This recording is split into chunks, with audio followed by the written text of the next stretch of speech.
YouTuber ও content creator হিসেবে 2015 সাল থেকে তৌহিদ আফ্রিদির পথ চলা শুরু। কিন্তু কন্টেন্ট ক্রিয়েটর পরিচয়ের আড়ালে তৌহিদ আফ্রিদি হয়ে ওঠেন স্বৈরাচারের দোসর।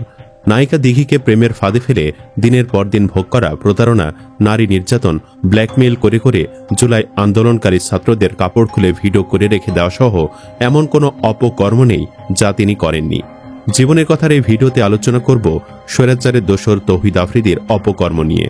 বিস্তারিত জানতে ভিডিওটি 1 সেকেন্ডও না টেনে শেষ পর্যন্ত দেখতে থাকুন। জুলাই আন্দোলনে শুধু তৌহিদ আফ্রিদি বেঈমানের ভূমিকায় অবতীর্ণ হননি, বরং তিনি আরও আগে থেকেই নানাবিধ অপকর্মে জড়িত ছিলেন। তৌহিদ আফ্রিদি এবং মডেল ও চিত্রনায়িকা দিঘিকে প্রায় একসঙ্গে দেখা যেত। তাদের দুজনের আড্ডার ছবিও ফেসবুকে পোস্ট করা হতো। ইউটিউবেও রয়েছে তাদের বেশ কয়েকটি ভিডিও। বেশ কিছু ছবিতে তাদের দেখা যায় রোমান্টিক ভঙ্গিতে। সে সময় মিডিয়া পাড়ায় তৌহিদ আফ্রিদির সাথে দিঘির প্রেম ছিল ওপেন সিক্রেট।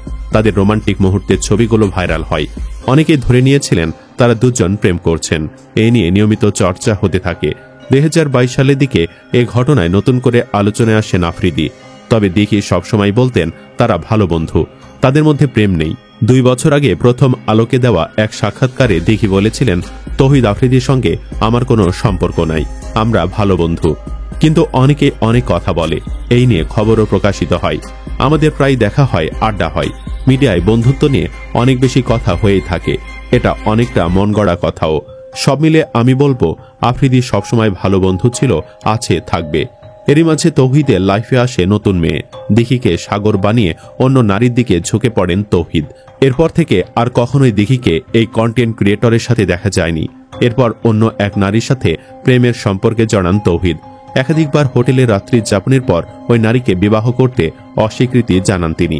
পরে ওই নারী জানান, দীর্ঘদিনের সম্পর্ক ভেঙে আফ্রিদি তাকে ডিবি অফিসে ডেকে হুমকি দেন। সোশ্যাল মিডিয়ার সম্পর্কে তথ্য প্রকাশ করলে মুনিয়ার মতো তাকেও পৃথিবী থেকে সরিয়ে দেওয়া হবে বলে হুমকি দেন আফ্রিদি। ওই নারীর হাতে আসা ফোনালাপে মুনিয়ার বাসায় আফ্রিদির যাতায়াতের প্রমাণ মেলে। মুনিয়ার মৃত্যু রহস্য নতুন করে আলোচনায় আসে। গোয়েন্দা সূত্রে জানা গেছে, হাসি খুশি ইমেজের আড়ালে আফ্রিদি গড়ে তুলেছিলেন ভয়ঙ্কর এক অন্ধকার সাম্রাজ্য। নতুন কোন ক্রিয়েটরকে ক্ষমতাসীন দলের পক্ষে কাজ করতে রাজি করানো হলে বরণ করা হতো তার এক আস্তানায়। কিন্তু কেউ অবাধ্য হলে সেই আস্তানায় নির্যাতনের ভিডিও ধারণ প্রায় অসম্ভব ছিল।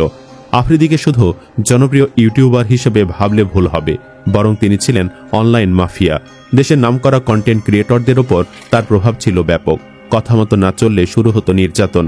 আফ্রিদি ডিবি, সিআইডি, এটিইউ এবং সিটিটিসির শীর্ষ কর্মকর্তাদের সঙ্গে ঘনিষ্ঠ সম্পর্ক থাকায় তাকে ভয় না পেয়ে উপায় ছিল না। এখানেই শেষ নয়। আন্দোলনের সময় ছাত্রদের নগ্ন ভিডিও করে রেখে দিতেন কন্টেন্ট ক্রিয়েটর তৌহিদ আফ্রিদি। আদালতে এমন দাবি করেছেন রাষ্ট্রপক্ষের আইনজীবী অ্যাডভোকেট নয়ন। সোমবার ঢাকার চিফ মেট্রোপলিটন ম্যাজিস্ট্রেট আদালতে এ দাবি করেন রাষ্ট্রপক্ষের আইনজীবী। এদিন জিজ্ঞাসাবাদের জন্য তৌহিদ আফ্রিদিকে 5 দিনের রিমান্ড মঞ্জুর করেন সারা ফারজানা হকের আদালত। শুনানির পর আদালত থেকে বেরিয়ে আইনজীবী নয়ন বলেন, একজন ইউটিউবার মিডিয়া সন্ত্রাস তৌহিদ আফ্রিদি। এই মিডিয়া সন্ত্রাসের বিরুদ্ধে সবচাইতে বড় যে এলিগেশন, সে মিডিয়ার মাধ্যমে তার ইউটিউব চ্যানেল, ফেসবুক পেজের মাধ্যমে ছাত্র জনতার বিরুদ্ধে ছাত্রলীগ, যুবলীগ, আওয়ামী লীগ সহ সকলকে উৎসাহী করে। এই হত্যায় সে সরাসরি যুক্ত ছিল। তিনি আরো বলেন, এই তৌহিদ আফ্রিদি যে ছাত্ররা আন্দোলনের সাথে যুক্ত ছিল, সে ছাত্রদের ধরে নিয়ে গিয়ে শরীরের কাপড় চোপড় সরিয়ে ভিডিও করে রেখে দিত, জিম্মি করে রেখে দিত। তৌহিদ আফ্রিদিকে দীর্ঘদিন পুলিশ খুঁজছিল। গতকালকে তাকে পেয়েছে। সিআইডি তাকে বিজ্ঞ আদালতে উপস্থাপন করেছে। আমাদের আবেদনের পরিপ্রেক্ষিতে উভয় পক্ষের শুনানিতে 5 দিনের রিমান্ড মঞ্জুর করেছে। অপরদিকে তৌহিদ আফ্রিদির রিমান্ড বাতিল ও জামিন চেয়ে শুনানি করেন তার আইনজীবী খায়রুল ইসলাম। শুনানিতে তিনি বলেন, বাদীর অভিযোগ অনুযায়ী আওয়ামী লীগের নেতাকর্মী, আইনশৃঙ্খলা বাহিনী ও পুলিশের নির্বিচার গুলিতে আশাদুল নিহত হয়েছেন। এখানে আসামির কোনো ভূমিকা নেই। গত বছরের 11 নভেম্বর এ মামলার বাদী হলফনামা দিয়ে বলেছেন, তথ্যগত ভুলের কারণে তৌহিদ আফ্রিদির নাম যোগ হয়েছে। তাকে এ মামলায় খালাস দিলে বাদীর কোনো বাধা নেই। তিনি আরো বলেন, তৌহিদ আফ্রিদি কিডনির জটিলতায় ভুগছেন, তার চিকিৎসাও চলছে। অতিরিক্ত হাঁটাচলায় তার প্রস্রাবের সঙ্গে রক্ত আসে। এছাড়া তার স্ত্রী গর্ভবতী। মানবিক দিক বিবেচনায় তার জামিন মঞ্জুরের আর্জি জানান আইনজীবী। শুনানির পর আদালত থেকে বেরিয়ে তৌহিদ আফ্রিদির আইনজীবী খায়রুল ইসলাম বলেন, আমরা বিজ্ঞ আদালতে বলেছি যে তৌহিদ আফ্রিদি একজন মিডিয়া ব্যক্তিত্ব। শারীরিকভাবে সে অসুস্থ, সে লিভার এবং ক্যান্সারে আক্রান্ত হয়েছে। মহামান্য হাইকোর্ট ডিভিশনে সুস্পষ্ট আছে, যদি কোনো ব্যক্তি অসুস্থ হয়, মহিলা হয়, প্রতিবন্ধী হয়, তাহলে তার রিমান্ড দেওয়া যাবে না। তার অসুস্থতার সমস্ত কাগজপত্র আমরা বিজ্ঞ আদালতে দিয়েছি। সোমবার দুপুরে আদালতে তুলে মামলার তদন্ত কর্মকর্তা সিআইডির পুলিশ পরিদর্শক খান মোহাম্মদ ইরফান তৌহিদ আফ্রিদির 7 দিনের রিমান্ড আবেদন করলে 5 দিনের রিমান্ড মঞ্জুর করেন আদালত। এর আগে রোববার রাতে তৌহিদ আফ্রিদিকে সিআইডির একটি দল বরিশাল থেকে গ্রেফতার করে। এর আগে 17 আগস্ট রাজধানীর গুলশান থেকে আফ্রিদির বাবা বেসরকারি টিভি চ্যানেল মাই টিভির চেয়ারম্যান নাসিরউদ্দিন সাথীকে গ্রেফতার করা হয়। পরদিন একই মামলায় তার 5 দিনের রিমান্ড মঞ্জুর করেন আদালত। বর্তমানে তিনি কারাগারে আছেন। মামলা সূত্রে জানা গেছে, বৈষম্য বিরোধী আন্দোলন চলাকালে গত বছরের 5 আগস্ট যাত্রাবাড়ি এলাকায় আন্দোলনে অংশ নেন মোহাম্মদ আসাদুল হক বাবু। ঘটনার দিন দুপুর 2:30টায় আসামিদের ছোড়াগুলি আসাদুলের বুকে ও ডান পাশে লাগে। পরে হাসপাতালে নেওয়া হলে চিকিৎসক তাকে মৃত ঘোষণা করেন। এ ঘটনায় গত বছরের 30 আগস্ট যাত্রাবাড়ি থানায় হত্যা মামলা করেন নিহতের বাবা জয়নাল আবেদিন। এতে সাবেক প্রধানমন্ত্রী শেখ হাসিনা সহ 25 জনকে আসামি করা হয়। এ মামলায় নাসিরউদ্দিন 22 নম্বর ও তার ছেলে তৌহিদ আফ্রিদি 11 নম্বর আসামি।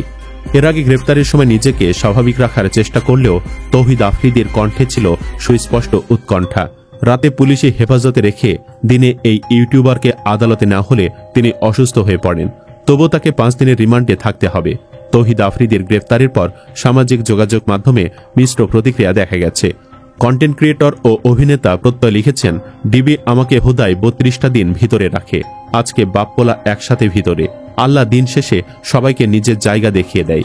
প্রত্যয়ের এই পোস্ট শেয়ার করে স্বপন আহমেদ নামের আরেক কন্টেন্ট ক্রিয়েটর লিখেছেন, শুধুমাত্র প্রত্যয় হিরণ বা স্বপন আহমেদ না, 20-30 জন মানুষের সাথে এমন করেছে, এমনকি যাদের সাথে এক প্লেটে খাবার খাইছে তাদের সাথেও। জনপ্রিয় কন্টেন্ট ক্রিয়েটর স্বপন আহমেদ আফ্রিদি নির্যাতনের অন্যতম শিকার, কারণ তিনি ভারতের বিপক্ষে এবং আলেমদের পক্ষে কন্টেন্ট তৈরি করতেন। আফ্রিদি নিষেধ অমান্য করায় তাকে আদালতের দ্বারস্থ হতে হয়। ব্লগার সাইমের ওপর নির্যাতনের ঘটনাও ছিল ভয়ঙ্কর।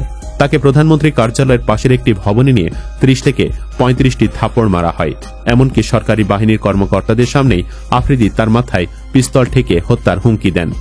2024 সালে ছাত্র জনতার আন্দোলনেও তৌহিদ আফ্রিদির ভূমিকা নিয়ে প্রশ্ন ছিল। অনেকের মতে তিনি বিভিন্ন কন্টেন্ট ক্রিয়েটরদের দিয়ে জোর করে বা অর্থের বিনিময়ে শেখ হাসিনার পক্ষে ভিডিও তৈরি করতে বাধ্য করতেন। নাম প্রকাশে অনিচ্ছুক অনেকে এমন অভিযোগ করেছেন। একজন কন্টেন্ট ক্রিয়েটর জানিয়েছেন যে তাকে সরকার থেকে একজন প্রভাবশালী ব্যক্তি 3 লাখ টাকা এবং আরও বেশি অর্থের অফার দিয়েছিলেন শেখ হাসিনার পক্ষে ভিডিও তৈরির জন্য। সে ব্যক্তি বলেছিলেন, তোমার অন্য আর কয়েকজন ইনফ্লুয়েন্সার তুমি ব্যবস্থা করতে পারবা। সুপ্রিয় দর্শক, আপনি কি চান তৌহিদ আফ্রিদিকে যেন কঠিন থেকে কঠিন সাজা দেওয়া হোক, যেন ভবিষ্যতে আর কেউ আফ্রিদি হবার চিন্তাও না করে? কমেন্ট বক্সে জানিয়ে দিন আপনার মতামত। ভিডিও ভালো লাগলে লাইক দিন এবং শেয়ার করুন।